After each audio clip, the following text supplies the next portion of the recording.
At Wind River Resort and Casino, we like to celebrate life's little moments. Oh, and the big ones too, because around here, when you're completely in the moment, that's when the magic happens. Come in and find your moment at Wind River Resort and Casino. Good morning, everyone. I'm meteorologist Mike Krueger. Thank you so much for joining us here this morning. And we're going to take a look at the radar to kind of start things off here. I tell you what, I think Futurecast and in particular the HRRR forecast model data really knocked it out of the park when it comes to the forecast yesterday, because where it was predicting the thunderstorms is pretty much where those thunderstorms occurred throughout the day yesterday. So it turned out to be one of those days where, yes, once again, very active weather over Northern California. And the thing is, it looks like we're going to be looking at much quieter weather finally. But here's the thing, I was talking about being thunderstorm free today. There still is a little bit of a sign that extreme eastern California may see some more thunderstorms again today. But the thing is, I think most of it will be up to our east. We don't have to really be too worried about that. But yeah, we saw some severe thunderstorms, plenty of lightning strikes, new fires, the works. Hey, by the way, if you happen to capture a beautiful thunderstorm shot or a storm photo or any kind of photo, you can share them from the free Weather NorCal app, and we'll be sure to share them. You can see them on the morning updates. You can see them right here in Coffee with Krueger. We'd love to get a nice little collection of photos. So be sure to use that free Weather NorCal app to your advantage too. I mean, it's just a great resource in general. All right, do want to remind you that it is Medicare open enrollment, and for those of you that are that have Medicare, you may know that it can get very confusing. And as much as I hate to say it, there are scams out there to take advantage of you. So PSA 2, HICAP are working together, and you can take care of this free program. Number one, premiums can increase, deductibles can go up, plans can come and go. You just don't know. It's very confusing. So you can get free, confidential Medicare help. Just call HICAP today. You can see the number on your screen there. Take advantage of this free service. Even if you don't know, if you need to, call them. If you're in Medicare, call them and check out your current situation and see if you can maybe even save a little bit of money. We'll see. You never know. So yeah, call that number on your screen here today. Take advantage of that free service. Here's a look at your Krueger's Quickcast for your Thursday, August 28th. Let's get ready for it. Now, first of all, I don't expect any more thunderstorms, at least through the weekend, for the most part. We're going to talk about that a little bit more in the detailed forecast here. Temperatures will be leveling out near normal, at least for the next couple of days. They'll probably start to increase again. And in fact, I do expect another mini heat wave, if you will, going in really through next week. And thunderstorms next week, looks like that could be a possibility. We're going to talk about all of that in the deeper dive forecast. And right after Krueger's Quickcast, which won't take very long, we're going to take a look at the current situations with the fires as well. So out there right now, it's actually very pleasant outside. Look at that, 63 for Redding. Earlier this week, it was like low 80s for Redding. So definitely have cooled things off here, even in the morning hours. Out the door this morning, not bad. 8 o'clock this morning, we are talking about temperatures upper 60s. 8 o'clock this morning for the valley.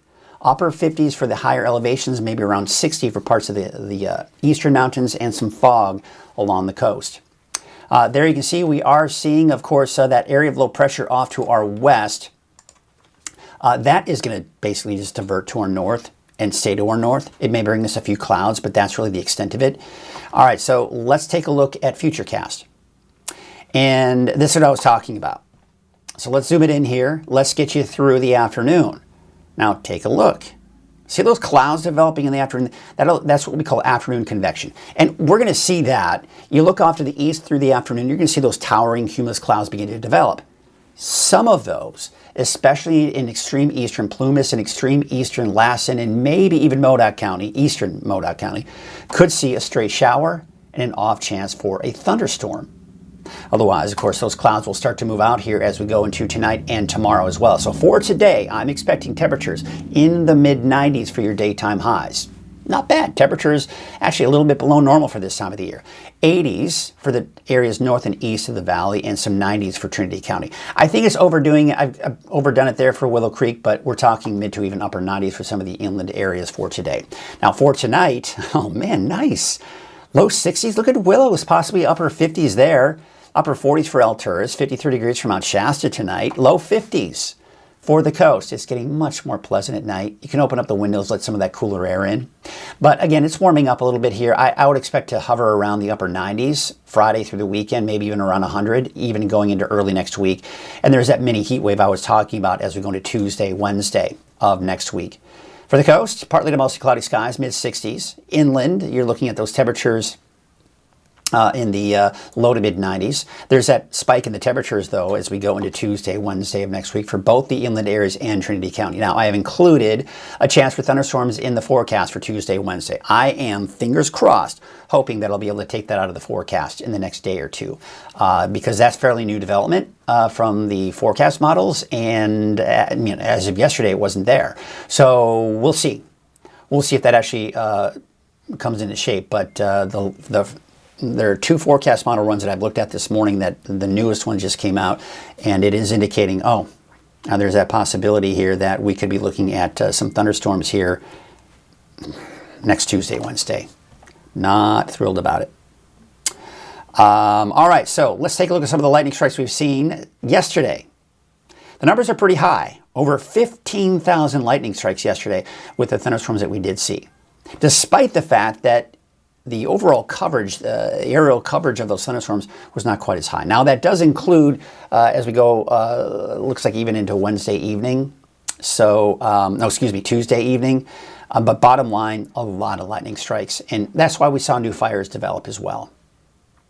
Now, before we get into those fires, you can take a look at the fire tracker. I'm going to show you a couple of things that I find very interesting. Number one, here's your overall map. Now, this is something I've been talking about here this week, but 1 week ago from today, if we were looking at this map, there were only like one or two, I guess, fires, not even all that active on this map. But then Sunday rolled along, right? And we saw those lightning strikes Monday, Tuesday, and yesterday. And look what happened to the map. A ton of fires out there. Now, the firefighters, a majority of these fires have been able to get a handle on them. A lot of them are fully contained. Forward progress has been stopped. They have done an amazing job with these fires. Problem is, there are a couple that did spark this week that have taken off a little bit here. Let's take you out to the Dillon fire, for example. I'm going to zoom it in here, and you can see there are evacuation orders for the areas in red.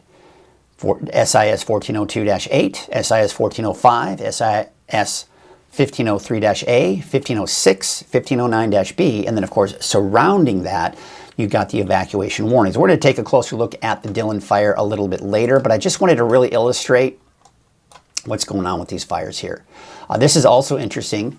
You can see yesterday and going into the overnight hours, right, there's yesterday and then evening overnight hours, there's the blue fire and the Dillon fire. And you can clearly see how active they've been. And they are even fairly active in the overnight hours as well. So overall, it's just, it's very dry out there, and these lightning strikes can wreak havoc on what seems to be a pretty good situation with the fires, and then suddenly you have a big outbreak of lightning strikes and it's all over at that point. Now, again, nothing major, but something we need to watch here, especially the Dillon fire. We've really watched this thing grow substantially. I'm going to take a look at the latest on the Dillon fire. We were just looking at it here, but let's see here. That has not changed. I'm not getting any new data. So as we're looking at this, most likely that fire perimeter that you're seeing there is larger than we're actually seeing here. But based on the latest fire perimeter, it's about 3 miles from Cottage Grove. Based off of last night's report at 10:24 p.m., 2,134 acres, 0% containment, unfortunately. There you can see the evacuation orders and the warnings. Now, what we're going to look at next is the heat signatures. So you can see the north, west, and south side of the fire, it's outside of the perimeter. That tells me that overnight we've seen more activity, more growth, and most likely instead of 3 miles from Cottage Grove, it may be a little bit closer than that as it's moved a little bit more to the north. You can see we're getting well outside of that fire perimeter to the northwest side of the fire, unfortunately. So, just something we'll probably start to get to some new numbers on that, I would say very shortly, within the next hour or so. Here's a look at the peak fire. It too has grown a little bit here, 290 acres, still 0% containment. And just take note, I've lowered the angle of the camera on the earth here so you can see just the terrain that we're dealing with on this fire. It's very steep. It's on the side of a mountain, actually. So it's very steep, dangerous terrain for the firefighters. Now, to kind of give you an idea, as perspective here, about 3.5 miles to Covington Mill, 8.5 miles to Trinity Center, and 13 miles to Coffee Creek. And taking a look at the latest fire signatures or heat signatures, it's mainly on the northwest side of the fire. So it's actually moving up to the peak of that mountain, but not necessarily moving any closer to any of those communities along Highway 3. All right, let's take a look at our fire forecast or fire weather forecast brought to you by Defensible Space and Brush Removal. Winds are fairly calm this morning, a little gusty in some of those mountain ridge tops, but this afternoon, not that bad, generally below 20 miles per hour. Tomorrow morning, fairly calm winds. Tomorrow afternoon, maybe looking at 10, 15 miles per hour. Some of those foothills could see a little over 20 miles per hour.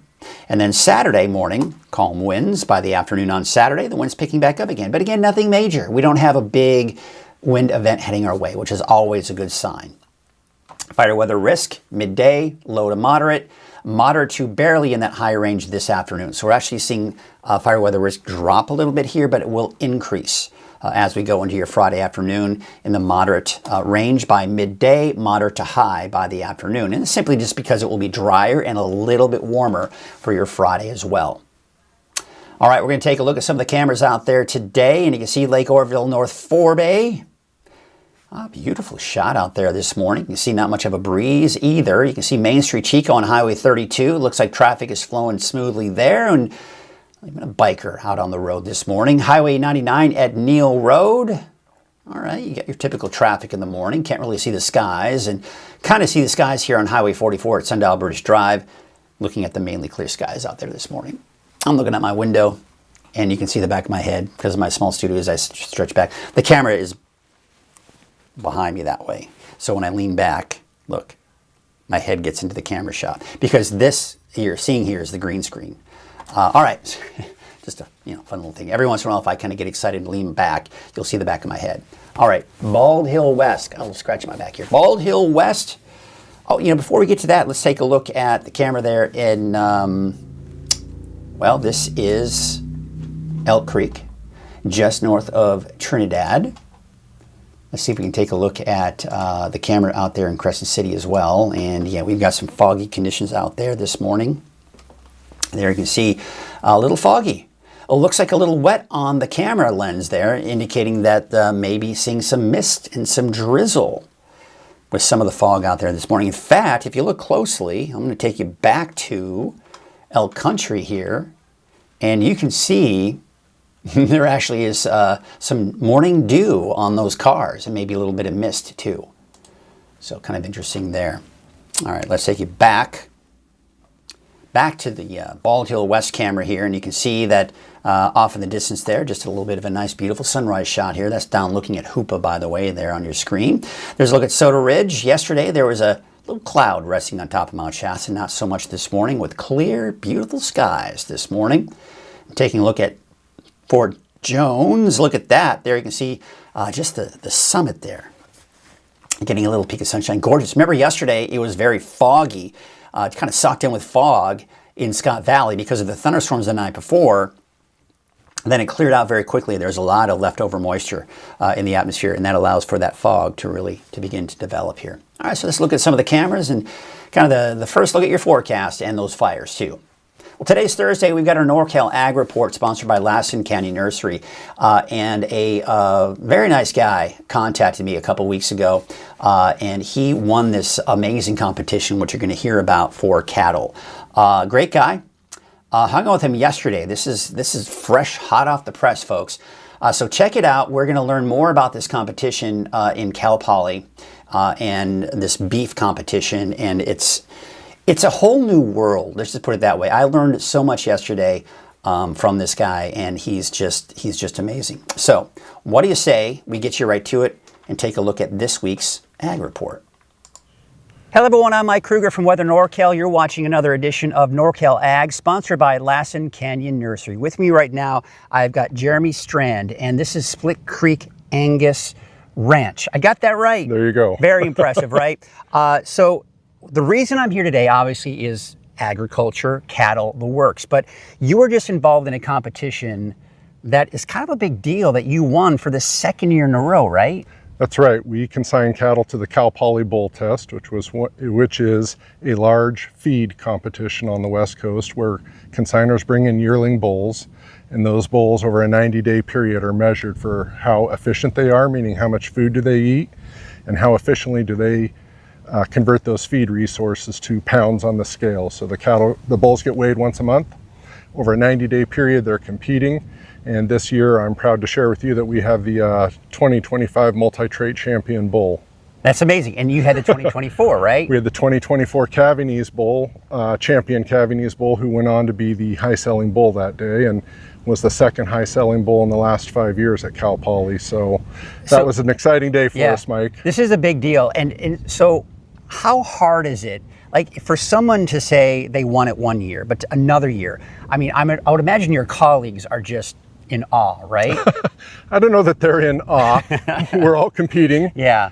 There are multiple divisions, so there's probably 4 or 5 winners this year. There's 3 divisions down at Cal Poly, so what we won this year was the multi-trait division. And, you know, he still has to make it to the sale. The sale's October 5th.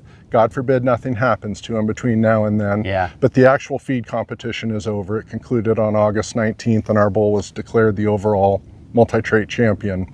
So very exciting for us. We're a newer program. We just started doing this in 2017. Moved up here to the North State and bought this ranch that was in very bad disrepair. We actually moved up here with 8 commercial cattle, and we now have about 78 registered Angus cattle, and we're expecting 46 calves this year. And, you know, just kind of an idea. So you started with 8. You've got plenty here now. What's the overall objective of what you do? What's your main, what do you do here on this ranch? Sure. So we're a registered Angus seed stock operation. All of our cattle are registered with the American Angus Association, and what we aspire to do is produce the very best product that we can, namely bulls that we sell to commercial cattlemen who raise beef for consumers to eat. Commercial cattlemen don't tend to raise their own bulls. They look to registered breeders, people like me who eat, sleep, and breathe Angus genetics, Angus pedigrees, that have a passion for understanding Angus genetics and the correlation between the genotype and the phenotype. As a breeder, I feel like we conscientiously try to balance a lot of things under our control, not just the genetic potential of the animal, but, you know, their husbandry, the environment that we're providing for them, how the animal looks, how they function, how structurally correct are they built, how well do they travel, how good are their claw and angle, because feet are very important in cattle so that they can travel in rough country. Also, how good is the dam's udder, because the teat and udder structure is going to be very important to our commercial cattlemen that buy bulls from us. They want to make really good females out of those bulls. There's a saying, a bull is just a byproduct of a good female. So my day-to-day objective is to collect or develop a herd of extremely high quality registered Angus females, out of which we will have bulls to sell to our customers. That's amazing. And, you know, as you explained all of that to me, I can't help but think of the psyche of these animals. I mean, having all this pressure to look good, right? I mean, everything. So I feel for you, but you guys, all of you, females, ladies, gals, guys, you all look great. I tend to do that. I talk to animals on camera for some reason. I talk to them as well, you know. I can imagine. We really care about treating them humanely. We practice low stress cattle handling techniques. Everything goes better if the stress is low. There's a saying, to finish fast, work slow, Mike, and that's what we do. We just want to keep the cattle calm when we're working them. Yeah. You know, I'll tell you, when they trust you, you can help them out in the field without even having to put them in the corral and run them through the chute, because our cattle are very docile. We're getting a reputation for selling docile bulls because we interact with the calves every day from the day they're born. There's a saying, you know, phenotype is a result of the genotype and the environment you're providing for them. The genetics is only going to get you so far. you have to also provide them the environment for those genetics to flourish, and that's where you get the phenotype. So we're trying to, like I said, conscientiously use all the tools and resources available to us, but also our own compassion and passion for raising elite Angus cattle. Well, I certainly appreciate it. I mean, we could go on and on and on here and learn more about this. I've learned so much in just the time that I've talked with you off camera here that I really am impressed with what you're doing here. And I wish you nothing but the best of luck here in October. You all look great. Take care of yourselves, because you said, God forbid something should happen. Don't do anything stupid. All right? Don't do anything stupid. Well, thank you again. And like I say, good luck in October. And we will see you next time on NorCal Ag, sponsored by Lassen Canyon Nursery. Once again, I want to thank Lassen Canyon Nursery, Kenny Elwood, Lassen Canyon Nursery, for sponsoring the NorCal Ag Report. Without him, without his sponsorship, this would not exist. So once again, very appreciative of that. So as you can see here, just a very impressive operation they have over there. And, you know, it was just really neat hanging out on the ranch. And, you know, he's right about those docile cows. I remember driving up.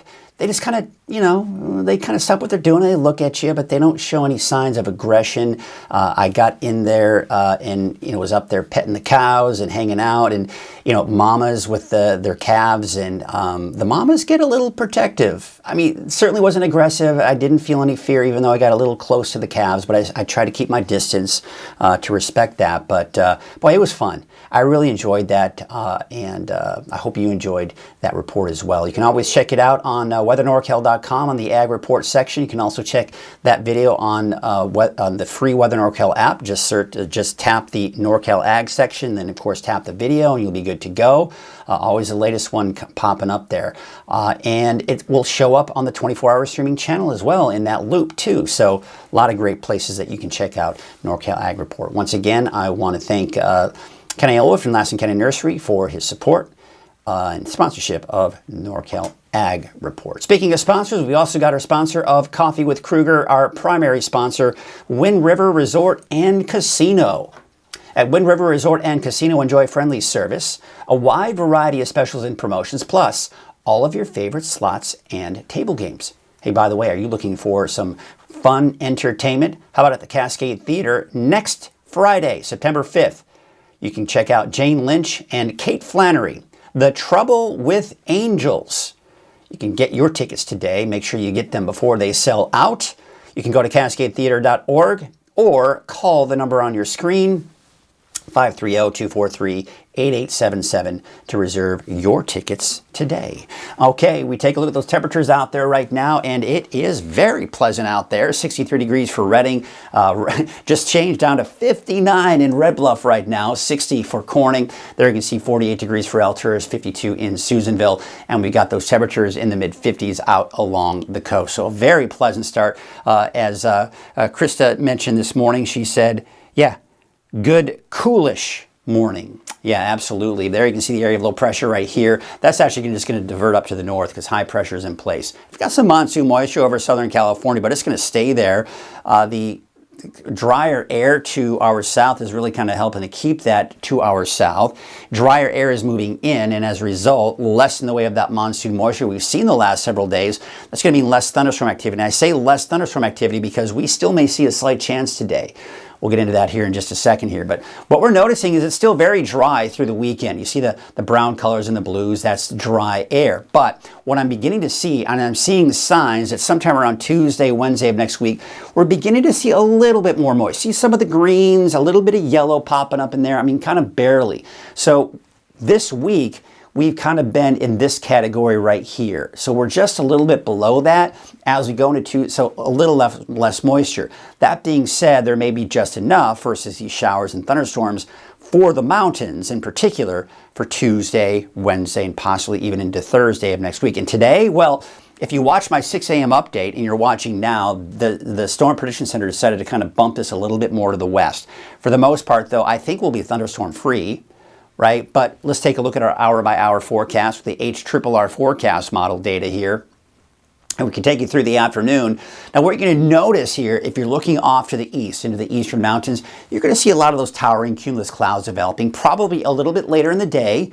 They won't be as impressive as we saw the last few days, but you're going to notice those towering cumulus clouds developing. Now, some of those that you see here could bring a brief stray sprinkle, a light shower, and an off chance for a thunderstorm. But for the most part, I think we will be thunderstorm free here for today. And by tonight, a lot of that moisture, or a lot of the clouds will start to move on out. Now, taking a look at the next couple of days for your Thursday, of course, that's tonight. We're going to take you into your Friday. There's the fog out there along the coast here, but we're going to be looking at, again, I mean, look at this. It's just, it's one of those things where it's frustrating because we don't want any more lightning strikes. And it's just kind of, they're nagging at us a little bit here. You can see right here, see the clouds, even on Friday, and you saw a little pop up there near near Portola. On Friday, we're supposed to have this drier air in place I've been talking about, which we do. It is drier, but there's just a little bit of, just enough of that moisture to produce a shower or two. And of course, those clouds as we go into Friday too. We'll take a look at Saturday. Saturday just through the afternoon. There's midday, afternoon. Look at that. See that? Look at that. These are the clouds. Again, it's just, get out of here. Go away. We don't want you because we don't want any more lightning strikes. And again, most likely we won't. But that's just showing that there's just enough of that moisture for at least those clouds to develop here. It looks like we may even see some clearing for parts of the coast here by Saturday, though. Now the long range, all right? So this is, again, where things get a little bit more depressing because you look at the weekend fairly dry, but the latest forecast model data now, and this is actually a newer model that I was looking at before I even started making the forecast. And we're seeing here, especially along the spine of the Sierra, next Tuesday, the potential for thunderstorms there. And you see how it's working your way northward? Plumas, Lassen, the mountains maybe of Tehama, Shasta County, maybe even parts of Siskiyou and Modoc County seeing that. At this point, I'm going to keep Trinity County dry on Tuesday, but that could be the start of another. I don't think it'll be quite as prolonged as far as each and every single day the rest of the week, but it could be there for a few days. Mini heat wave, yeah, we've got that coming as well. So not necessarily yet. I mean, we're going to continue to go into the weekend. This mild air is going to prevent this heat from really, I mean, it's building. See how it's working its way northward? It will eventually have a bigger impact on our weather by Tuesday, Wednesday of next week. And those temperatures could approach 105 degrees, especially for the Redding area by the middle of next week. But that's the spike, and then it starts to dip again closer to normal by the end of next week into that next weekend. Of course, we talk about this every day. The lake levels are certainly dropping, but that's because of our need for the water in our reservoirs that store the water for us. It does drop throughout the summer season, so it gets a little depressing when you look at these numbers. But what's not so depressing is where we typically are. We are above where we typically are for this time of the year with those lake levels, meaning we saw a very healthy winter, and hopefully we see another very healthy winter this year, fill those reservoirs back up. You can see the wave heights here are going to be on the low side, so certainly some good news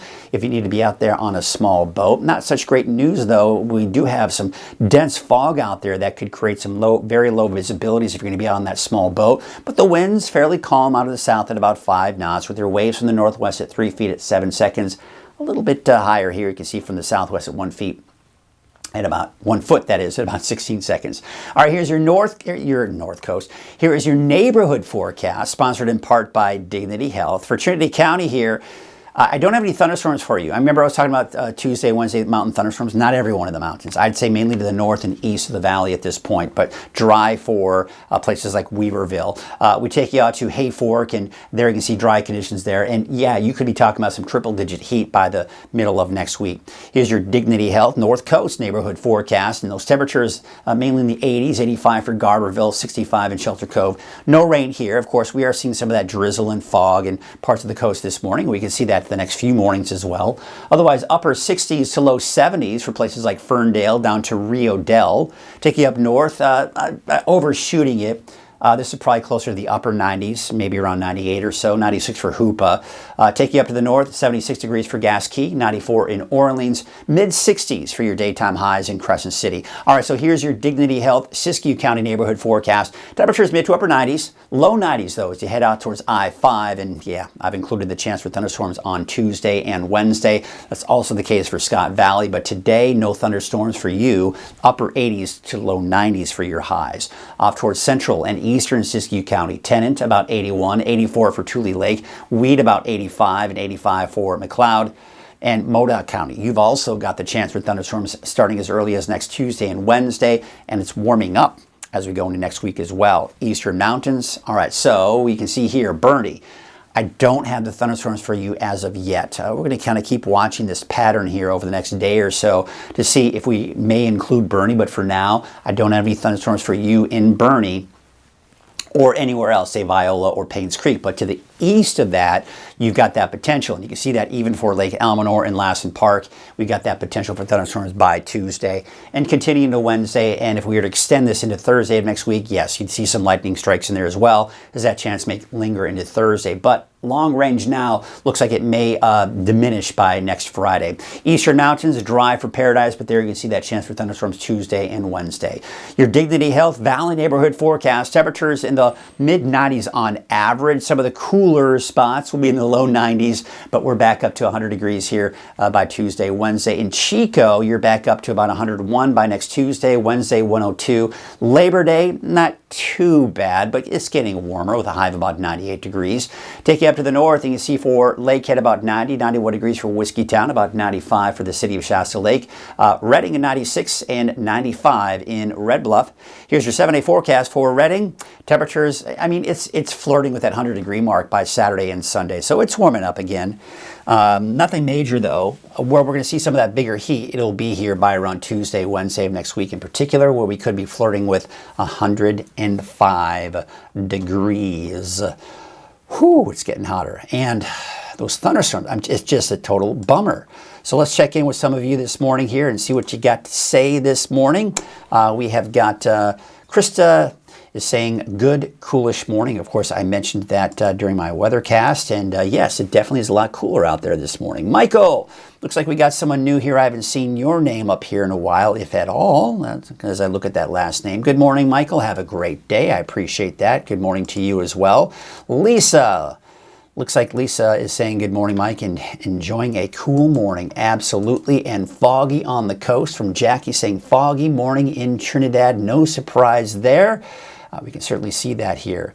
And Jackie is saying, oh, she was kind of mentioning about the cattle, and you say, so knowledgeable about his cattle. Yeah, absolutely. I mean, he's just in tune with everything going on over there. It was really neat here. And we got Curtis Brown saying, good morning, Mike, and everyone. Have a great day. Have a great day to you as well. This is one of those days where, you know, we can relax a little bit more. We were certainly concerned about the dry lightning, the fires.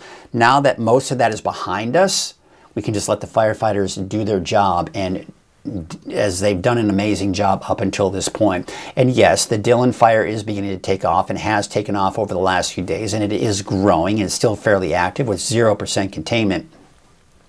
I don't expect this to be a massive outbreak and to be a huge damage because really the key to really any fire season, in my experience, is if we have a wind event. Yes, hot and dry conditions very much contribute to our fire risk. There's no doubt about that. But when you factor in those winds, when you bring in a very strong wind event, that's when it's all over. And I don't see any major wind events. And so that's really the key here. And that's a big help. So that's always really nice. Okay, folks, well, that's going to do it for us this morning. It is Thursday. We're getting ready for Friday. Yes. So what do you say you get out there and enjoy this cool morning? Maybe go for a walk or a jog. I know I plan on, hopefully soon, I've got to get some work done before I can do that, but I want to take advantage of the cooler mornings before I go out on my jog. I plan on going for a nice little trail run this morning and get some exercise in some cooler weather. Very nice. I'll take it. Thank you so much for watching. We'll leave you with some cameras. Have yourselves a great day. We'll see you tomorrow.